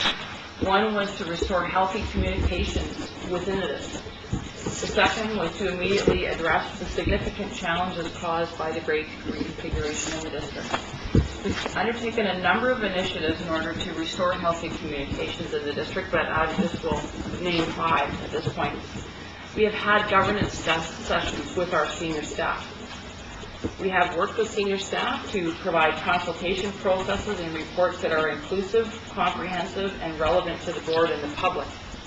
We created inclusive communities to give us advice on policy, budget, grade structure, and secondary programming. We meet with the associations that represent our support staff, teachers, parents, excluded board office staff, and school administrators, and frequent meetings with senior staff as well. Thank you for all your time. And we attend meetings of the Aboriginal Education Council, the French Advisory Committee, and the Fine Arts Advisory Committee, and other district committees and groups. Engaging the community through these mechanisms has required a significant commitment on the part of our board and staff, and it has paid off. I have personally observed a shift in the willingness of all levels of staff to voice their perspectives, and I would like to thank them for their honest, respectful, and informative communications with us. Their perspectives have enriched our board discussion, and they have influenced the decisions that we've made. I'm really proud of the work that we've done in restoring healthy communications in the district. This has substantially increased our ability to ensure our work is guided by the values and priorities of the communities we serve. Our second priority was to address issues that arose as a result of grade configuration, and these included consulting the public on grade configuration, portables, split Brooklyn personality. Do you think that's a Freudian slip? A split Brooklyn community, whether Lake Trail should become a secondary school or not, support for a thriving fine arts program in this district, international student travel, class size and composition issues. It's been satisfying to engage our communities in a number of different ways regarding these topics. I believe this has allowed the board to make decisions which do reflect the values and priorities of our communities, and I would like to thank the public for their help with these decisions. We've come a very long way in the first half of our term, and I think that our hard work has put us into a position of being able to begin new conversations with our communities, new conversations which will focus on creating a long-term plan for our district. And guess what? This work has already begun. Since the beginning of the year, the board has been working with Dr. Tinney and senior staff on establishing board goals. We are very pleased to finally bring this conversation to the public tonight, and we'll talk about this a little more later on in the agenda. But to close, I do feel enormously proud of the work that the board has accomplished during the first half of our mandate. I look forward with great excitement and optimism to what we will accomplish in the rest of our term. And thank you for your work, fellow trustees, and also to you, Dr. Tinney and senior staff, for the work you do for us and with us. It is greatly appreciated. On with the meeting. Management reports. Thank you. Madam Chair, what's going on with business items? Coming every month. In the pack on page 12, you'll see I have some things that we add here, and there's some business going on. But in the 2010 Winter Games, there were 1,100 athletes. We see the number of students who have participated in the district in Cumberland Elementary, T.T. Vanning, Isbell, and There's some vegetation, used to be one and the child outdoors afterwards. I had a gentleman drop by my office the other day to get some signatures because Mauricio we talked about the number of students who get automotive tech basic support to employers, and I asked them to hurry to give me a list of the employers, and we're trying to just read. But these are the employers in the valley who are supporting our student placement, particularly for the automotive basic program. Brian McLean Chevrolet, Comarc Valley Dodge, Chrysler Jeep, Rice Toyota, Fairfax Ford, Finland Hyundai, Adam Honda, Riverside Nissan, Gordon Kia, Shields Industrial Services, Complete Auto Clinic, Freeze Truck and Auto Repairs, Andy's Auto Center, Care Automotive Service Limited, Auto Pro Service, Glen Small Car Parts and Repairs, Waves Auto Works, Comarc Valley Automotive Service, Chuck's Trucks, Canadian Trucks, Trucks, Canadian Tire, Valley West Auto House, Midas, Budget, Cal Tire, OK Tire, Health and Mike Boddington, Logging Limited, MCOM Services, Seco Automotive, and Big Road Road Tires. And we certainly appreciate the support of those employers, and I think it's a great example of how the community supports our students and the school district. And just to highlight a very few things from the media list that comes out, and it seems to be Danny A1, the senior girl AAA rugby in the Olympics, number 3 ranked in the province, said he's been head off official, and Chloe BC Sevens captured the BC rugby title, number 1 in BC, and I have to note that they defeated St. George's A squad in the final, 28-17, as a men's victory. St. George's is a dominant powerhouse in rugby. Congratulations, Annie. Valley students, our Valley students back with 10 medals, 25 students from Highland Secondary School at GP Danny completed with provincial skills. Canada competition at the Tradex Center in Abbotsford, we won 10 medals, and I believe hot off the press, Mark Rowley from Danny just won gold at the national skills competition in Waterloo, Ontario.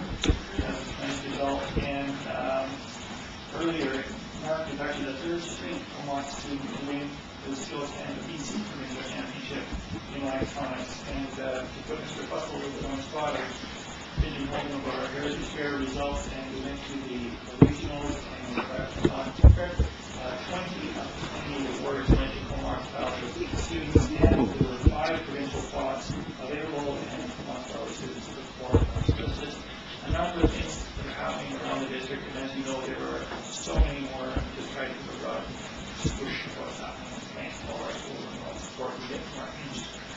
Just thought I'd throw one more in there, that our own John Krugel, Fran's son, was the 9th smartest kid in the whole country in the geography challenge. So congratulations to him. Nice. Very good. Yeah.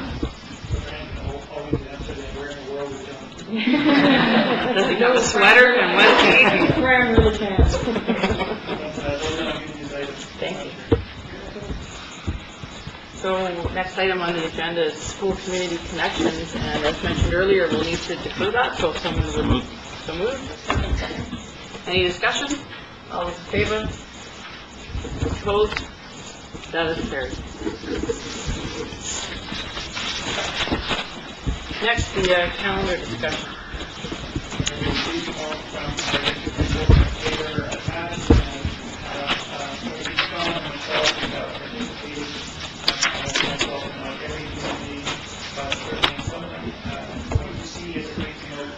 Which, if you look at the bottom of page 15, talks about maybe submitting 3 calendar options for consideration with the recommendation for option A. And the board to send the recommendation. Anybody want to make a motion or ask questions? I'll make a motion that the board approve option A, which is a 2-week spring break as outlined in the documents. Second? I'll second the discussion. Okay, open? I do appreciate the efforts that the calendar committee, sorry, I was laughing when I said calendar committee. The calendar committee has gone through. It certainly seems that this is a theme that has been discussed, not only in this district, but also in a lot of districts around the province. And I believe, based on the material that's been presented and the good work that's done, that option A is to be supported. enough? Green? I too will acknowledge the hard work that was done by this calendar committee, and also at the great job that Jeff Taylor did in chairing this committee, because sometimes it's easy to go off the rails on this one. So I would like to thank them all for that, and they worked very hard. They had 4 meetings in a very short period of time. And despite their hard work, however, I can't support this particular motion because there are still way too many unanswered questions for me. Chief amongst them is the parent consultation. For me, I don't believe that there is quite enough time given to the parents to get adequate feedback from them. I believe it came up at the Tuesday meeting and Thursday or Friday. It was sent out to some of the schools for feedback by the following Monday. Not all the schools got information at that time either. There were many PAC meetings that I went to subsequent to that where it was just now coming to the table. Also, I had hoped that it would go to a broader number of parents, that it wouldn't just be left to the PACs to decide, because at some of the schools that you go to, there are 6 parents there out of the school of, say, 300, and to me that's not really all that representative. The other thing for me was the way in which the question, and through no fault of the committee, in the interest of time, they did the best they could. The question itself, I think, was fundamentally flawed. It merely said, which would you prefer, 1 week spring break, 2 weeks at March, or 2 weeks tied into April. As I found out at the PAC meeting, depending on how you presented it, would give you a different answer to that question. So for me, the question really needs to contain pros and cons of all the different scenarios. For example, under week 1, you might see that you will still have 6 Pro-D days spread out through the year, versus if you went for a 2-week model, you would only have 1 Pro-D day in the year, and the others would be front-loaded to before school began. I'm not naive enough to think that every parent in the district will respond, but I do believe it is our responsibility to give them every opportunity to make an informed decision so that they come from a better place and so that we can have a better answer. The second thing that I wonder about is the educational impact on our most vulnerable students. I wonder, some of our students, will a second 2-week break be far too disruptive for them to be able to refocus on their studies? I wonder about children who rely on breakfast clubs or the lunch programs. What effect will it have on them?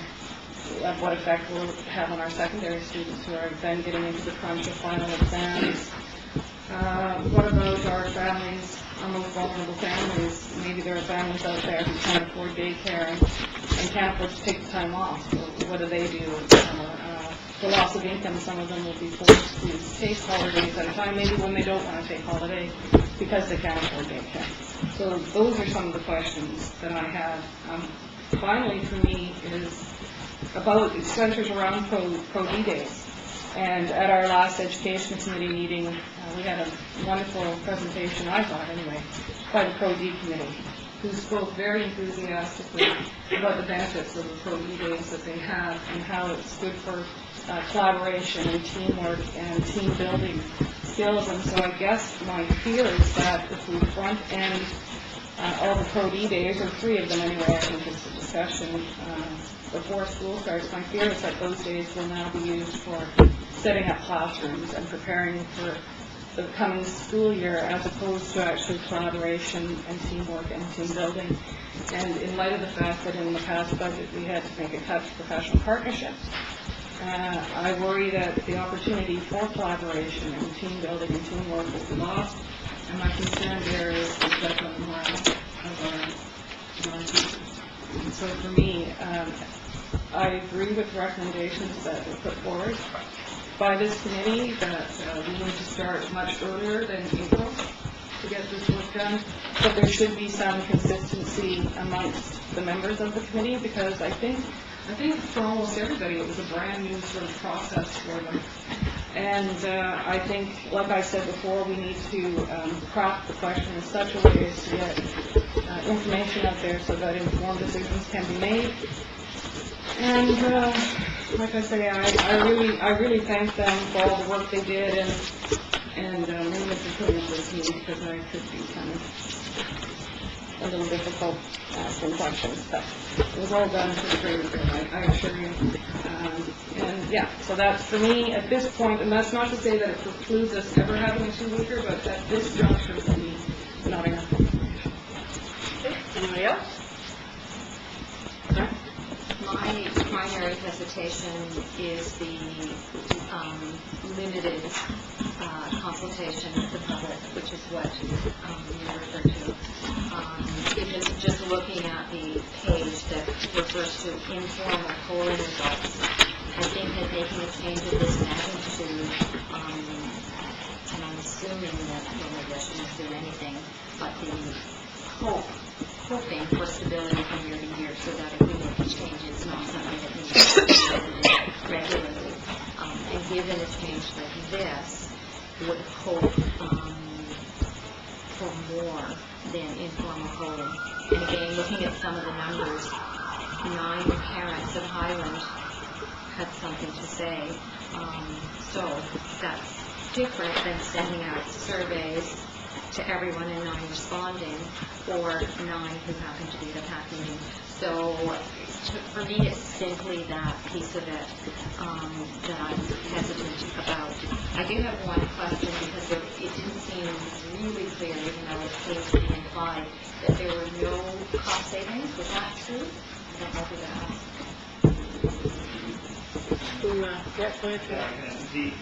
One of the things that when the 2 weeks spring break is often pursued by districts, they do it from the stance of the cost saving measure. And I'm looking across Jeff Taylor here as well, that the whole premise of this model for the 2 weeks was not to have any cost saving as part of it.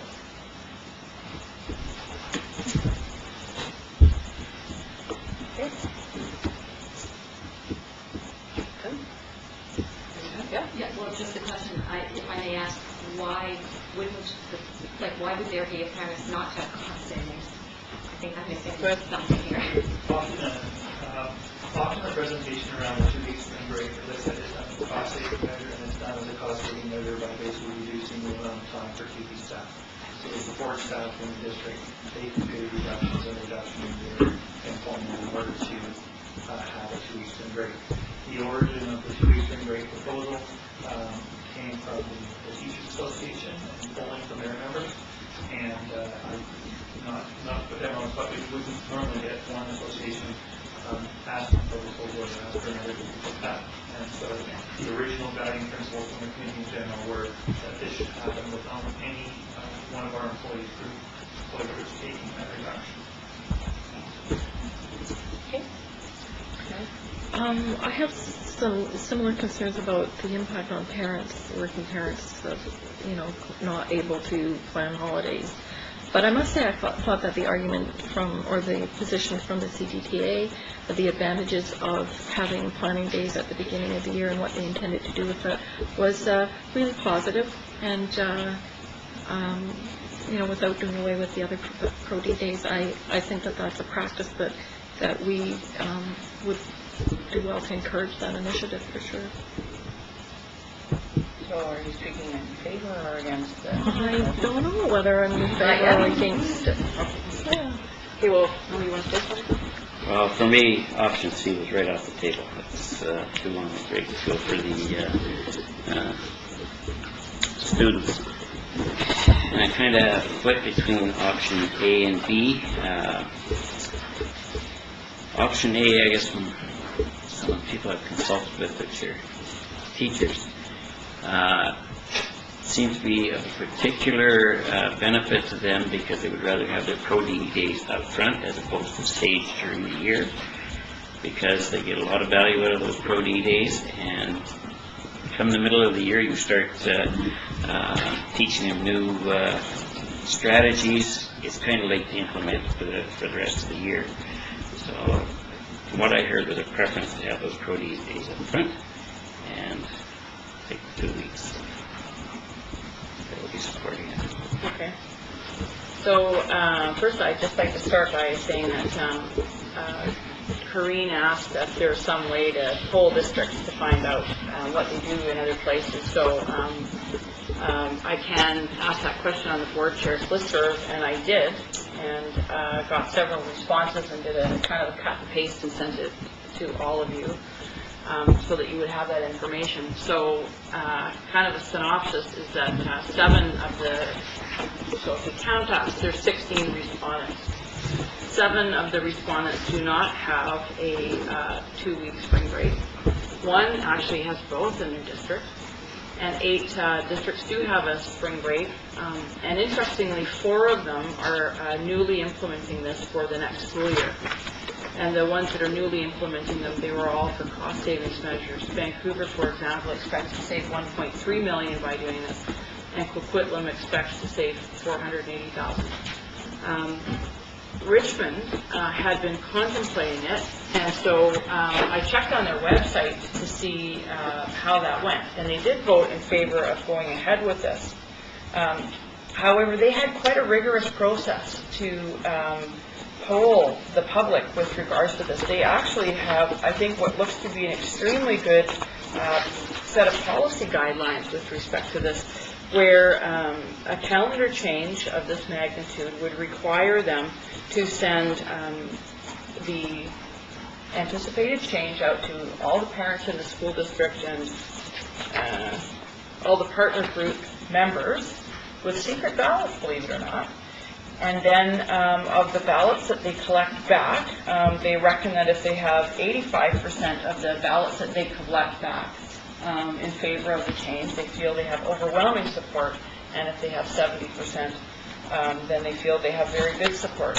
So they did get over 1,200 parent respondents, 600 from their Teachers Association, 550 from their QP respondents, and over 100 from something that I don't know what it is, RASA. So this is from their website.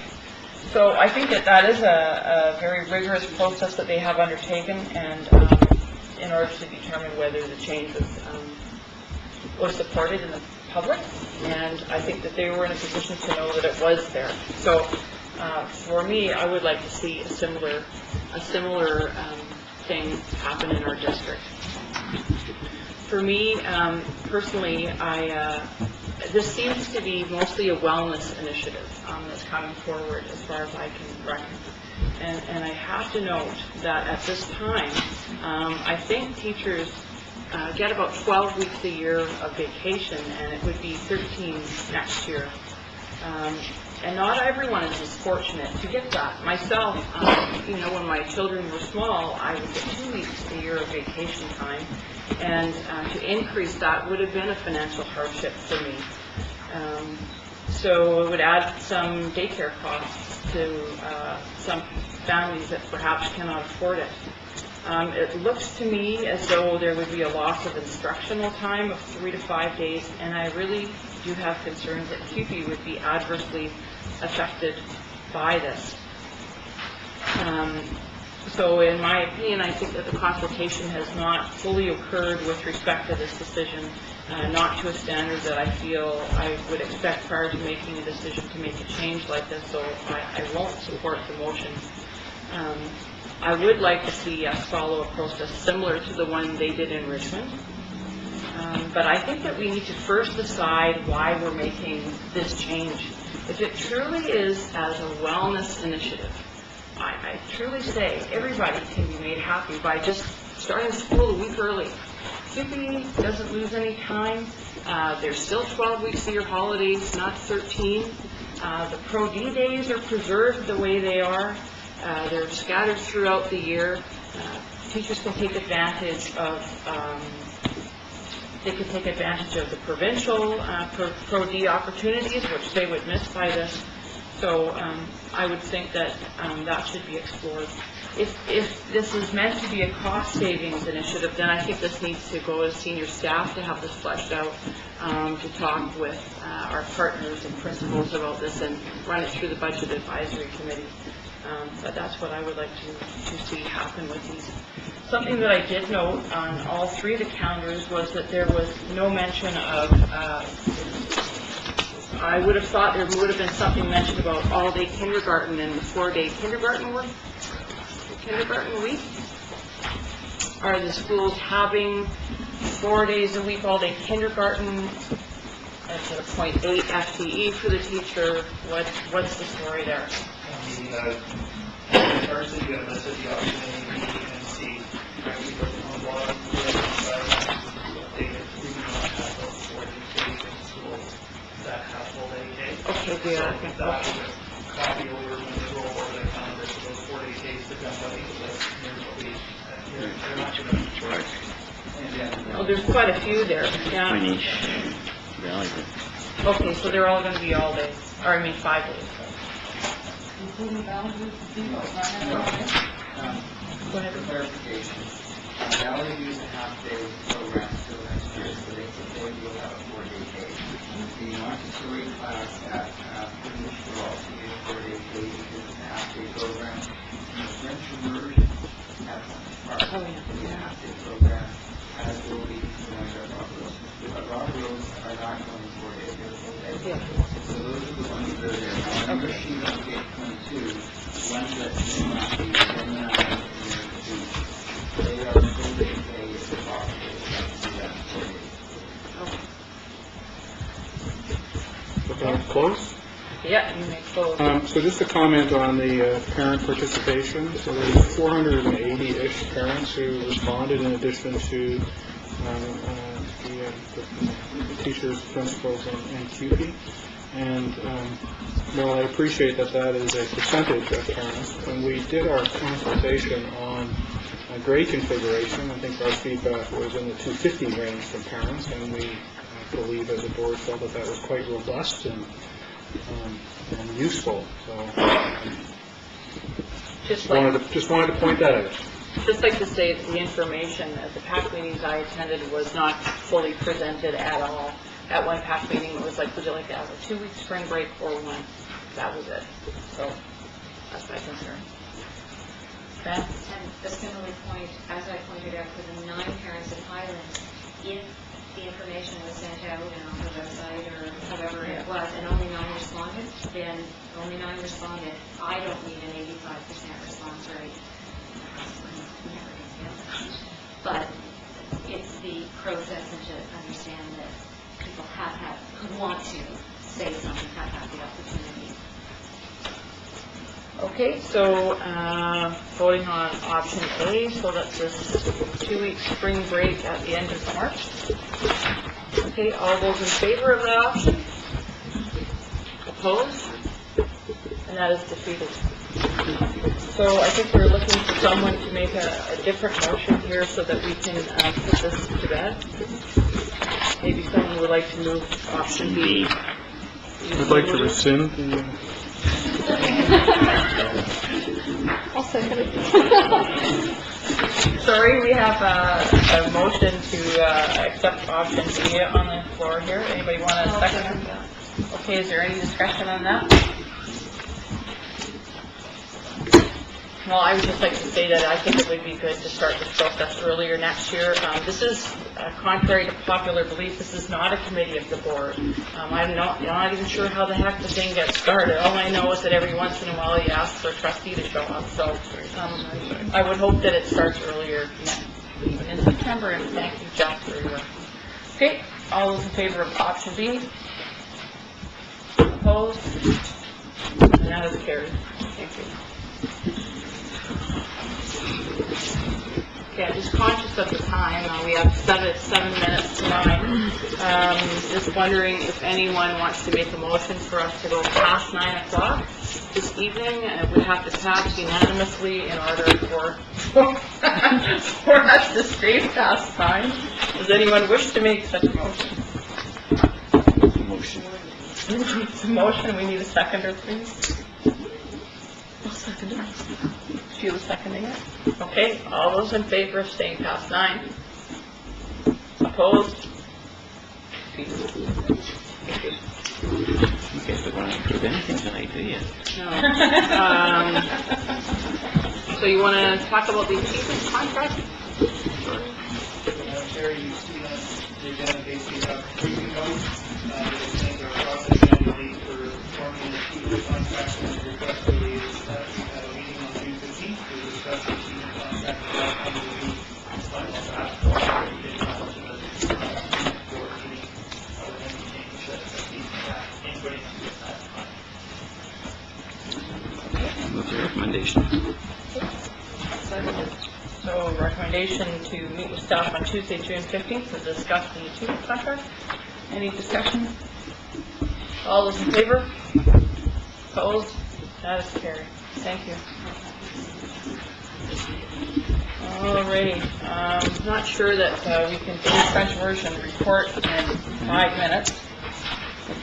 We, at education, or at agenda setting actually, we had talked about possibly referring this report to the education committee for further discussion, and there was actually some time set aside at the June education committee, I think 45 minutes or something, in order to have a fuller discussion to see what we might do with this report. So we could discuss it now. It would be my advice, begin a discussion or defer it until our subsequent meeting to finish our business, or you could make a motion to refer to the education committee and discuss it there. What is your pleasure? Refer to Education Committee? Somebody want to second that? Okay, is there any discussion on that? Okay, all those in favor? Opposed? That is carried. Sorry. Okay, we have a couple of trips here. Somebody could move those as Move well. approval. Second? Oh, and Fran has something to say here. So I was just, because I have sort of a conflict, not officially a conflict under the School Act, but because my son would be part of the Highland band trip, I don't want to vote on that one, so that's why in terms of, as a block, I would prefer to... You don't benefit financially. No. Sure, really, you don't benefit financially. Look It's gonna cost you. Okay, Okay, so I move Vanier. okay, so withdraw it. Is everybody okay to withdraw the joint motion? Okay. Okay, so you want to move the van? Move the Vanier. Second. Any discussion? All in favor? As carried. Move Highland. Okay. And abstaining. Any discussion? All those in favor? That is carried. Thank you.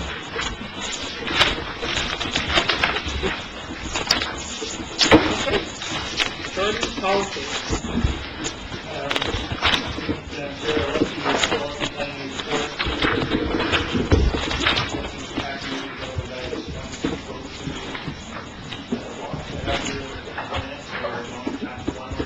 The penny drops in 2.5 minutes, so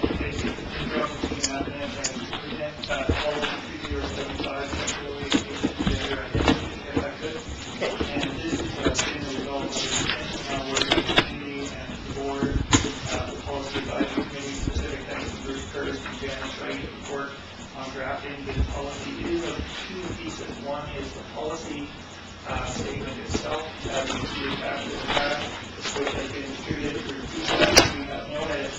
We have received several pieces of feedback, and I put down basically that really the intent of this policy is such an important statement to our community, or our commitment to be inclusive and respectful of all people, with the road fair consistent with Canadian Charter of Human Rights, Canadian Human Rights Act, the Decent Human Rights Code.